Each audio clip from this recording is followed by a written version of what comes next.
히브리서 11장 1절에 보면 믿음은 바라는 것들의 실상이요 보이지 않는 것들의 증거라는 말씀이 있습니다. 또 히브리서 11장 6절에 보면 믿음이 없이는 하나님을 기쁘시게 할 수 없다는 말씀도 있습니다. 믿음은 우리 신앙생활의 원천입니다.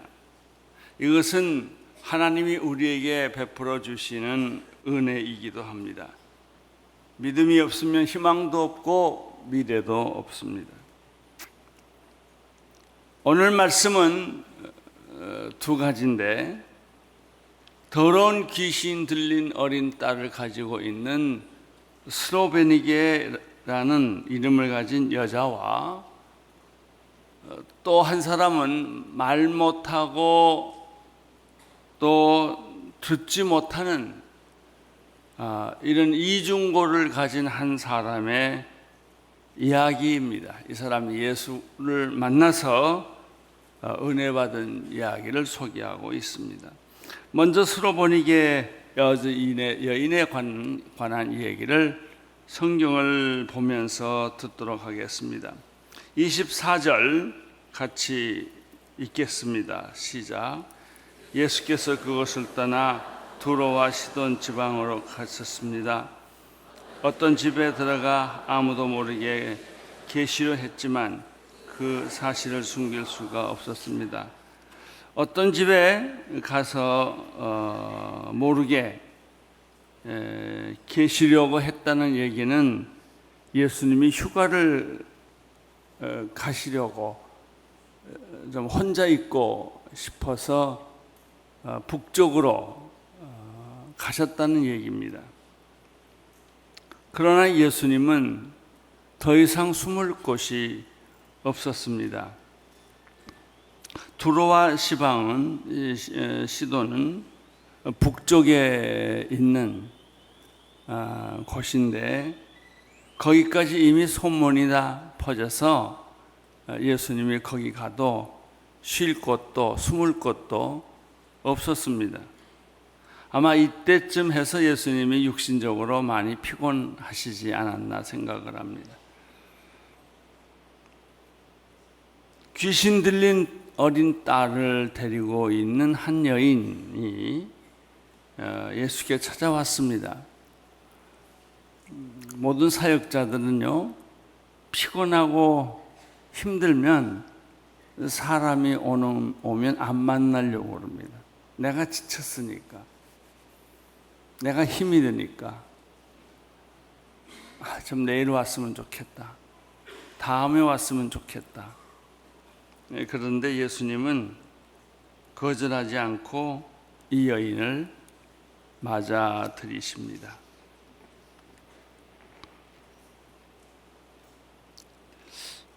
한편 이런 생각을 해봅니다. 귀신 들린 어린 딸을 가진 어미의 심정이 어땠을까? 분명히 이 여자는 그 동네 사람들과 주변 사람들로부터 따돌림을 받았을 것입니다. 정상적인 대우를 받지 못하고 이 귀신 들린 딸 때문에 어머니 인생도 망가졌을 거예요. 그 귀신 들린 어린 딸이 이상한 짓을 하고 상상할 수 없는 말을 하고 제멋대로 사니까 부모로서는, 엄마로서는 그 속타는 심정을 이루 말할 수가 없어요. 그냥 병들은 것도 아니고 불치병 걸린 것도 아니고 정신 이상에다가 귀신까지 들렸으니까 엑소시스트를 보는 것 같을 겁니다. 25절, 26절을 같이 읽어보면 좀 더 정확한 정보를 찾을 수가 있습니다. 시작. 더러운 귀신 들린 어린 딸을 둔 이 여인은 예수의 소식을 듣자마자 와서 그 발 앞에 엎드렸습니다. 그 여인은 스로보니게 출신 그리스 사람이었는데 자기 딸에게서 귀신을 쫓아달라고 예수께 애원했습니다. 이 여인은 수로보니게 출신이었고 히랍 사람, 그리스 사람이었다고 합니다. 다시 말하면 유대인에게는 이방인 셈이죠. 귀신은 어른에게만 들어가지 않습니다. 어린이 아이에게도 귀신은 들어갈 수 있습니다. 그러니까 이 철부지 어린아이에게 귀신이 들어가서 이 어린아이 인격을 망가뜨리고 불에든 물에든 막 들어가고 상상할 수 없는 일을 이 귀신이 그 어린아이에게 들어가서 일을 저지르니까 감당을 할 수가 없는 것이죠.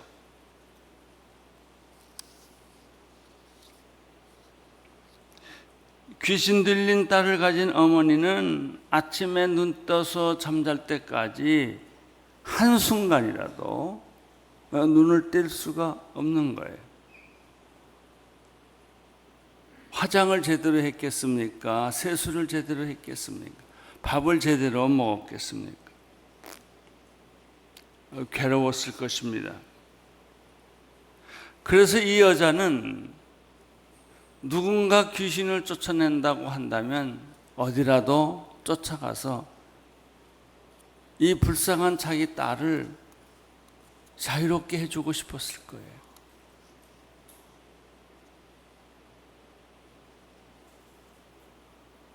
귀신 들린 딸을 가지고 있었다면 이 모녀는 분명히 왕따, 따돌림을 당했을 것입니다. 그래서 이 도시에 예수님이 오셨다는 소식을 듣자마자 이 여인에게는 꿈 같은 기회를 잡은 거예요. 왜냐하면 예수님의 귀신 쫓은 소식은 온 동네에 이미 다 퍼졌기 때문에 그분의 얼굴을 본 적은 없지만 우리에게도 기회가 있지 않을까라는 생각을 했겠죠. 이 여자는 예수님이 오셨다는 말씀을 듣고 안간힘을 쓰고 예수님을 찾아서 무조건 체면을 불구하고 그 발 앞에 엎드린 거예요. 여러분, 자식이 아프면 부모는 체면이 없어요. 자식이 아프면 부모 눈앞에 보인 거 아무것도 없어요.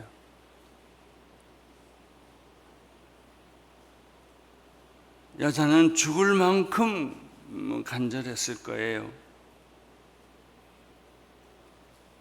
귀신 들린 딸을 볼 때마다 수없이 절망했고 수없이 무기력한 자신을 발견했을 것입니다. 여자는 애원했습니다. 간절히 애원했습니다. 어떻게 해서든지 내 딸을 좀 정상으로 돌려주십시오. 그런데 예수님의 반응이 좀 심상치가 않습니다. 27절을 보십시오. 시작. 예수께서 여인에게 말씀하셨습니다. 자녀들을 먼저 배불리 먹게 해야 한다. 자녀들이 먹는 빵을 가져다가 개에게 던져주는 것은 옳지 않다. 여기서 말하는 자녀란 누구입니까? 선택받은 이스라엘 백성입니다. 그렇다면 개는 누구입니까? 그것은 분명히 개처럼 취급받았던 이방인일 것입니다. 예수님은 왜 소외당하고 외롭고 갈데 없고 희망이 없는 이 가련한 모녀에게 이렇게 혹독한 말을 한다는 말입니까?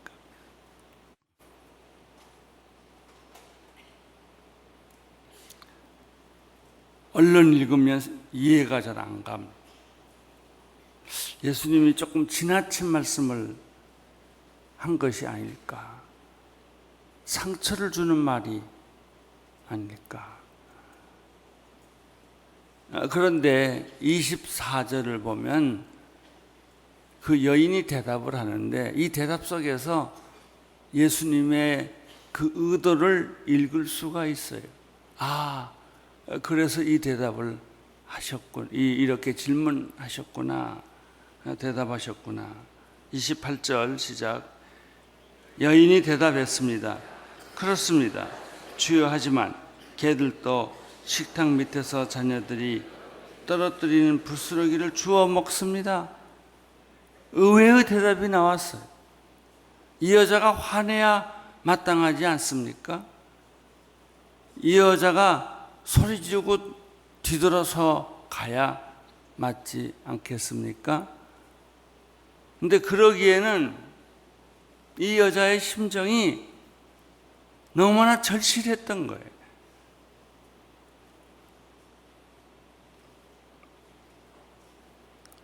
예수님의 의도는 무엇입니까?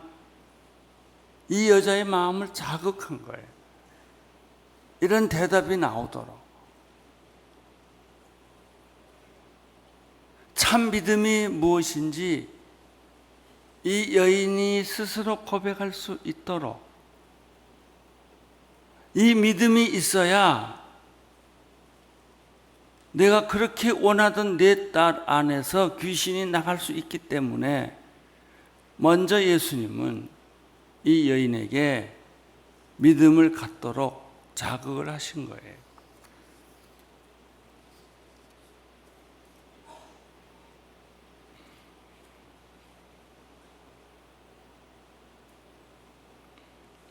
여인의 반응은 이런 것이죠.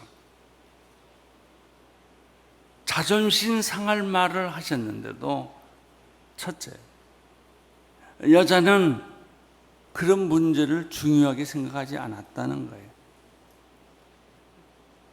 자존심을 내세우지 않았습니다. 신앙생활하는데 이것처럼 중요한 게 없어요. 왜 우리가 신앙생활하는데 걸려 넘어가는 줄 아세요? 자존심 때문에. 내가 누군데, 내가 교회 오는데 날 눈여겨보지도 않고 안내도 하지 않고 알아주지도 않고 에이 그냥 간다. 내가 어떤 대접을 받고 살아왔는데 왜 도대체 나를 안 알아주는가? 그래서 가는 거예요. 거기서 넘어지는 거예요.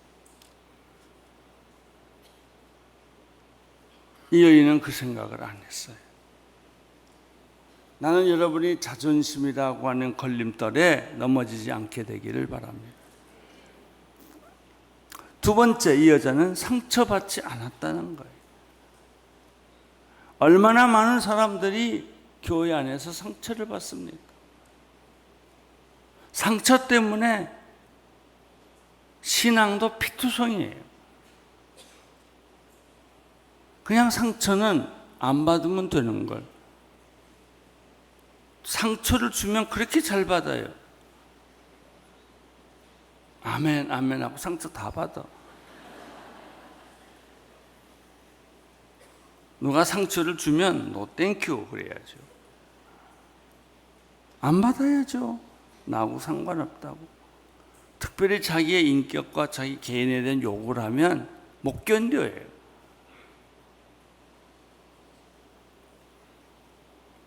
우리 신앙의 걸림돌은 자기를 무시하는 말, 오해하는 말, 이런 것 때문에 마음이 상해버렸어. 마음이 상하면 이성을 잃어요. 균형이 깨져요. 가만히 들어보면 옳은 말인데도 일단 마음이 상하면 감정이 올라와요. 편견이 생겨요. 이 여자도 그럴만해요. 너는 개다. 근데 이 여자의 귀에는 그런 게 안 들리는 거예요. 왜?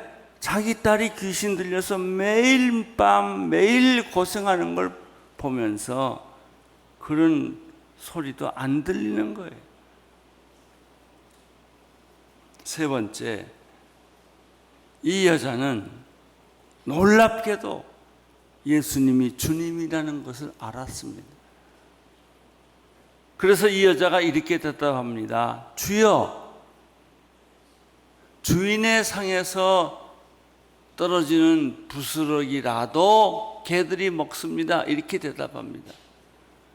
그 말 내용을 보면 참 비참한 말이지요. 그런데 이 여자의 말 속에서 우리는 이 여자가 메시아를 발견하고 있다는 사실이에요. 예수가 그냥 보통 사람이 아니라 그분은 나의 주님이시오, 나의 주인이시오, 참 메시아라고 하는 것을 고백하고 있다는 것이죠. 얼마나 놀라운 발견인지 모릅니다. 여러분, 그분이 하나님이요, 그분이 예수님이라면 내 자존심이 무슨 의미가 있습니까? 내 상처가 무슨 의미가 있습니까? 문제 안 돼요. 그것이 상대가 사람이니까, 상대가 아내고 남편이니까 상처받지, 내 상대가 하나님이라면 상처받을 거 없어요.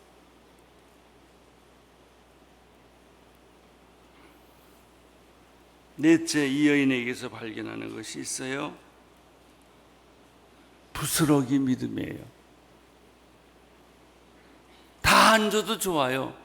10분의 1만 줘도 좋아요. 부스러기라도 좋아요. 이게 부스러기 믿음이에요. 얼마나 겸손한 믿음이에요. 얼마나 은혜로운 믿음이에요.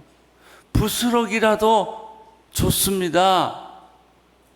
나는 그거라도 만족하겠습니다. 우리는 기대와 욕망이 너무나 커요.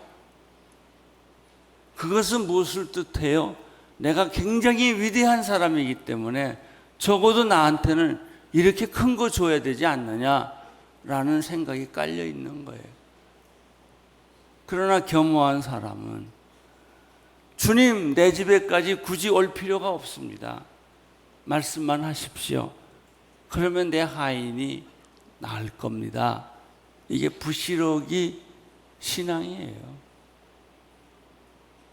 이 부스러기 믿음을 가진 사람은 하나님께서 30배, 60배, 100배 열매를 주시는 줄로 믿습니다.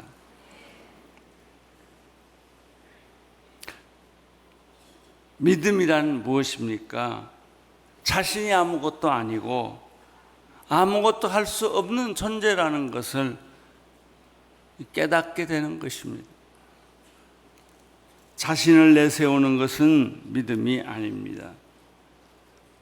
자존심 때문에 믿음의 세계에 발을 딛지 못하는 사람이 우리 주변에 얼마나 많은지 모르겠습니다. 심지어 우리들 자신까지도 잘 가다가 여기에 넘어질 때가 참 많다는 것이죠. 오늘 안 가. 나 오늘 교회 안 가. 아침까지도 교회 가려고 세수하고 준비 다 해놓고 부부가 교회 나오다가 말 몇 마디에 걸려 넘어가지고 당신 혼자 가. 나 교회 오늘 안 가. 다 거기서 넘어져요.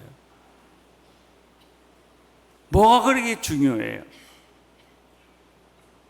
꼭 참고 오세요. 비가 와도 오고 태풍이 불어도 오고 눈보라가 쳐도 오고 내 감정하고 운운하지 말고 오세요. 하나님 말씀 들으세요. 듣고 나면 속이 풀려요. 듣고 나면 은혜가 오지요. 상처를 받았다는 것 자체가 이미 믿음이 아니에요. 자기가 살아있다는 증거죠. 죽은 사람이 무슨 상처를 받습니까? 과거의 상처 때문에 예수님께 접근하지 못한 사람들이 많이 있습니다. 믿음이란 예수님이 하나님의 아들이요 참 메시아요 나의 구원자요 나의 주님이라는 것을 인정하는 것입니다. 그래서 성경은 이렇게 말합니다. 믿음의 주여 나를 온전케 하시는 주님을 바라보라. 이제 우리는 믿음의 부스럭이라도 감사할 줄 알아야 합니다. 부스럭이 믿음은 겸손한 믿음을 의미합니다. 무엇을 주어도 아니 안 주어도 감사합니다. 다니엘은 그리 아니하실지라도 나는 하나님만 섬기겠다고 말했습니다. 참 믿음은 의심하지 않는 것입니다. 반드시 이루어질 것을 믿는 것입니다. 외양간에 소가 없을지라도 포도나무에 포도가 없을지라도 그것과 상관없이 나는 하나님을 신뢰하는 것입니다. 여인에게는 내면에 이런 믿음이 있었습니다.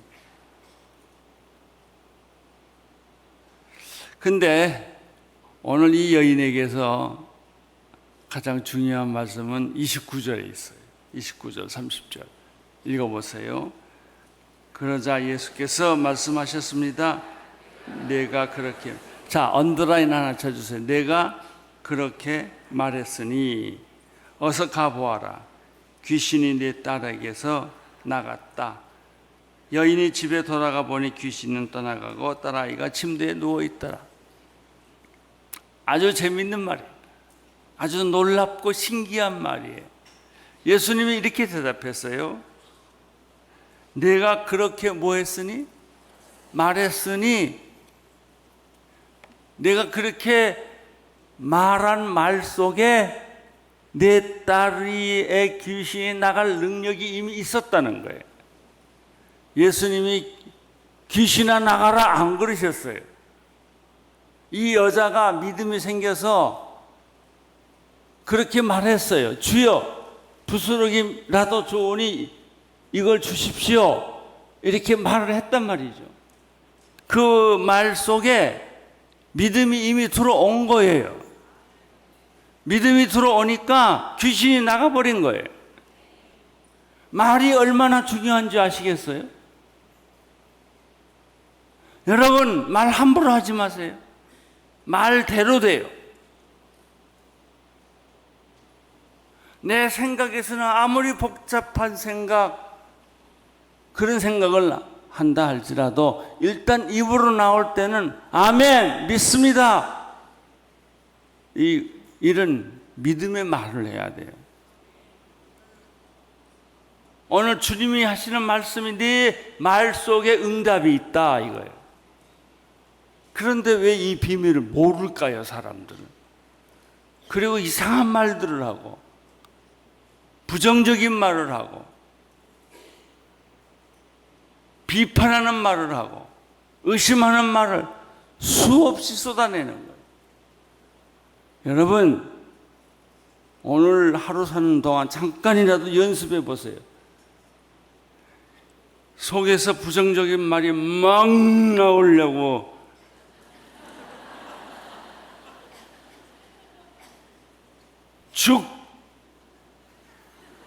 죽겠다 하는 걸 나오면 죽게 있다 이렇게 딱 바꾸세요.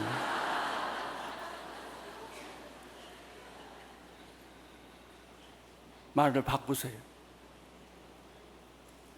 말을 바꾸면 여러분의 집에 평화가 옵니다. 화를 바꾸고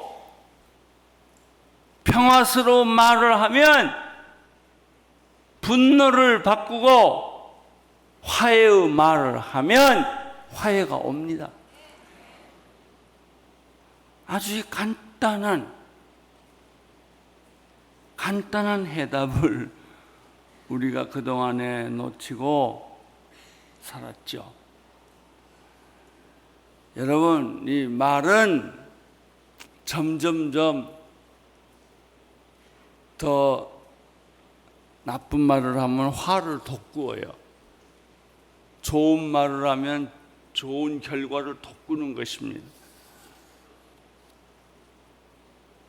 내가 그렇게 말했으니 내 말대로 될 것이다. 내가 그렇게 말했으니 내가 그렇게 될 것이다. 그 순간에 딸의 귀신이 떠났다는 거예요. 집에 가보니까 어린아이가 침대에 누워 있었다. 할렐루야. 할렐루야. 여러분이 그런 일들이 여러분 기도 속에서 경험되기를 바랍니다. 우리가 기도를 얼마나 수없이 해요. 다 허공을 치는 기도예요.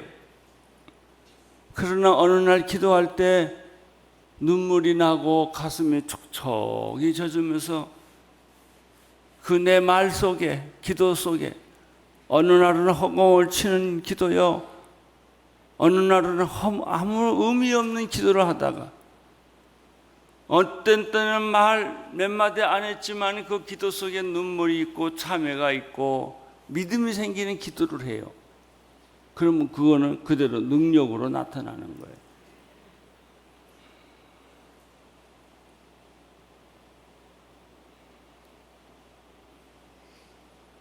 다시 한번 주님의 말에 의지하여 부탁합니다.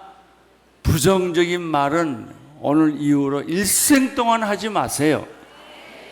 비평하는 말 하지 마세요. 이 사람의 눈이란 게 이상해가지고 남 잘한 건 안 보고요. 맨날 난 잘못한 거. 아주 뭐 지성적이래나 자기는 남 안 보는 거 잘 보는 눈을 가지고 있다나 그 눈은 파서 버리세요. 그까짓 건 눈 뭐가 필요해요? 사람은 비판받기를 원하지 않고 칭찬 듣기를 원해요. 격려받기를 원한다고요. 부인에게 격려하세요. 남편에게 격려의 말을 하세요. 자녀들도 격려를 기다리고 있어요.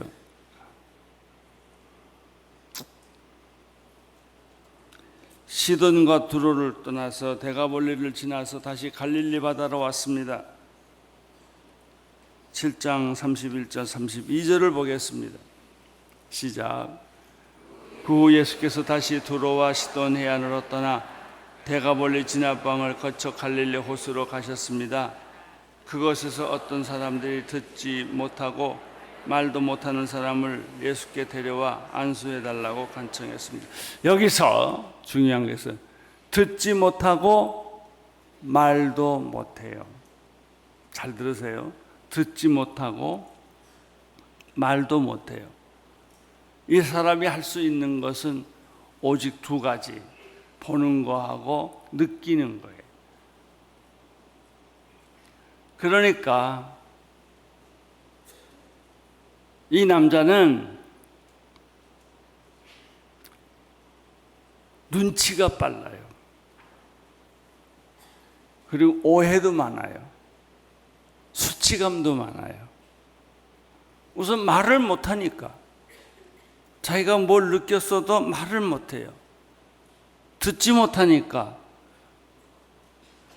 내가 느낀 게 사실인지 아닌지 확인할 수가 없어요. 다른 사람이 끌고 가는 대로 가야 돼요.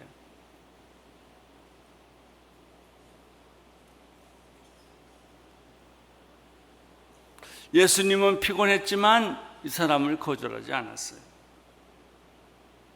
재밌는 표현이 거기 나와요. 33절 시작. 예수께서 그를 멀찌감치 따로 데리고 가서, 자 여기서 멀찌감치, 다른 때는 이렇게 하지 않으세요. 근데 이 사람의 경우는 이 사람만 데리고 사람 없는 데로 데리고 갔어요. 왜 그랬을까요? 이 남자가 말도 못하고 듣지도 못하는데 혹시 자기의 모습이 다른 사람에게 어떻게 보일까? 수치심이 많기 때문에 그 수치심을 느끼지 않게 하기 위하여 따로 데리고 간 거예요. 이게 예수님의 배려예요. 배려는 사랑이에요. 우리는 상대방의 입장을 막 무시하고 내가 원하는 대로 막 해요. 그건 사랑 아니에요. 상대방의 수치를 가려줘야 돼요. 떠벌리면 안 돼요.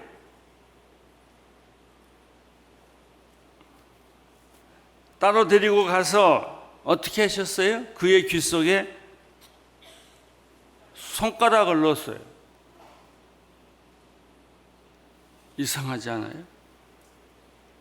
손에 하고 침을 발라가지고 그 남자 입을 벌리게 해서 혀에다가 자기 침 바른 손을 집어넣었어요. 좀 더럽지 않아요?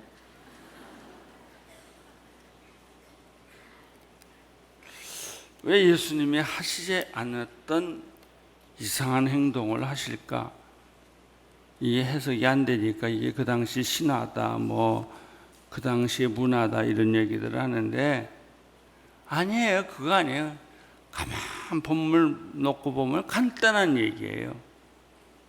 이 남자는 듣지도 못하고 말하지도 못하기 때문에 예수님이 말해야 못 알아들으니까 의사 전달할 방법이 없어요. 믿음을 가르쳐 줄 수가 없어요. 구원을 가르쳐 줄 수가 없어요. 이 스로브니게 여인하고는 대화가 되잖아요. 이 사람하고는 대화가 안 돼요. 그러니까 이 남자는 겁먹은 표정으로 눈만 껌뻑껌뻑하고 있었겠죠. 이 남자에게 의사 전달하는 방법이 뭘까요? 시청각 교육이에요. 그리고 또 하나는 느낌이에요. 그러니까 예수님이 그렇게 했죠. 두 손가락으로 이 사람 귀에다가 손을 넣었어요. 내 귀를 고친다 이 뜻이겠죠. 이건 시청각으로 해야 알아들어요. 내 혀가 지금 굳어 있으니까 내 혀를 내가 풀어주겠다. 그냥 풀어주겠다 그러면 못 알아들으니까 혀를 침을 뱉어서 무슨 고약같이 해가지고 이렇게 발라준 거예요. 그래야 이 남자가 느끼지요. 얼마나 예수님이 배려가 깊고 사랑이 깊어요. 그리고 에바다 그랬어요. 그랬더니 귀가 뚫리고 혀가 풀어졌다고 그랬어요. 나는 여기서 눈물이 났어요. 힘없는 사람은 힘없는 대로,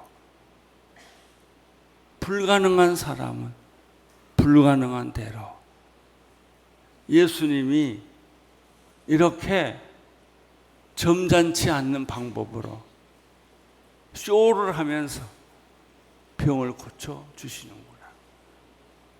예수님을 망가진 거죠.